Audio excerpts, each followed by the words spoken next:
বীর চট্টলা টিভি। আসসালামু আলাইকুম। বীর চট্টলা টিভি থেকে আমন্ত্রণ জানাচ্ছি আমি তানিশা সুলতানা আফিফা।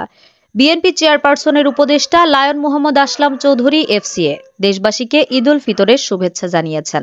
বাণীতে তিনি বলেন, ঈদ উল ফিতরের শিক্ষা থেকে আমাদের অঙ্গীকার হোক সকল হিংসা বিদ্বেষ ও হানাহানি থেকে মুক্ত হয়ে ন্যায় সাম্য ঐক্য ভ্রাতৃত্ব দয়া সহানুভূতি মানবতা ও মহামিলনের এক ঐক্যবদ্ধ ও ভালোবাসাপূর্ণ সমাজ এবং দেশ গঠনের জন্য একযোগে কাজ করা। তিনি আরো বলেন, ঈদ একটি ধর্মীয় উৎসব, তাই ঈদ আনন্দ সবাইকে সমানভাবে ভাগাভাগি করে নিতে হবে, যাতে জীবন ঘনিষ্ঠ এই উৎসবে আনন্দ ভাগাভাগি করে নিতে পারে সব শ্রেণীর মানুষ।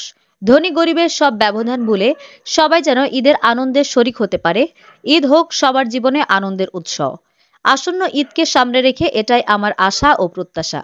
আমাদের আরো আপডেট খবর পেতে চোখ রাখুন বীর চট্টলা টিভির পর্দায়। ফেসবুকে ফলো, ইউটিউবে সাবস্ক্রাইব করুন। এই হত্যার মামলাটা ওসি সাহেবের রুমে বসে পরিকল্পিতভাবে আমাদের কিছু লোককে ইচ্ছাকৃতভাবে এটার আসামি করা হয়েছে। আমাদের দলে যেই লোক হোক, আপনি সঠিক আসামি চিহ্নিত করবেন, অন্যথায় আপনি কোনো প্রকার যদি বায়াস হয়ে এই মামলা করে থাকেন, আপনাকে আমি বলে দিচ্ছি এই সবার এই মাধ্যমে যে আপনি বাংলাদেশে থাকতে পারবেন না। যেখানেই থাকেন সেখান থেকে আপনার বিরুদ্ধে আমরা ব্যবস্থা নিব ইনশাআল্লাহ সামনের দিন।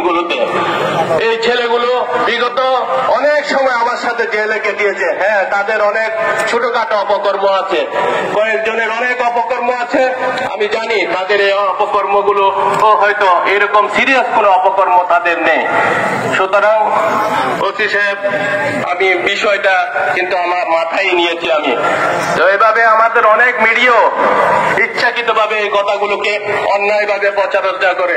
তো সুতরাং এটা কোনো রাজনৈতিক মঞ্চ নাই, কিন্তু বিষয়টা অবকাশ নাই। যে কোনো সন্ত্রাসের আমরা সামাজিক ভাবে প্রতিরোধ করব। আমাদের পৌরসভা তো এরকম অনেকগুলো বিষয় আছে, আমরা যদি আমাদের কোনো ছেলে করে থাকে আমরা তাকে সামাজিক ভাবে বয়কট করব। আমার কথাগুলো পরিষ্কার, তার রাজনৈতিক বক্তব্য দিব না।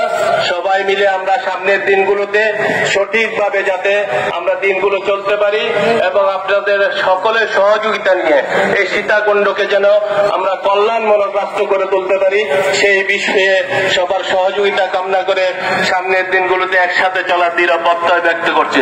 আমার আরো একটা ব্যক্তিগত কথা বলি, তারেক রহমান যদি বাংলাদেশে আছে তাহলে আমাদের আমার বিশেষভাবে রাজনৈতিক পরিক্রমা একরকম হবে, না হলে ভিন্ন রকম হবে।